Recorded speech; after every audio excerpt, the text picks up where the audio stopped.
నిమ్మరసం ఈజీగా పిండుకోవచ్చు. నిమ్మబద్దికాయ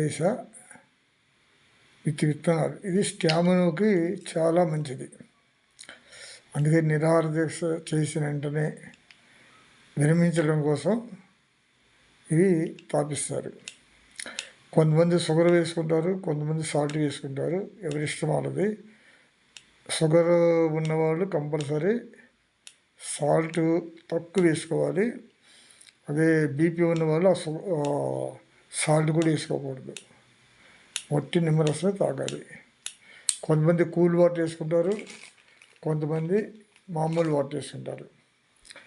నాకు మాత్రం కూల్ వాటర్ ఇష్టము. షుగర్ వేసాను, మన షుగరు బీపీ ఏం లేదు కాబట్టి.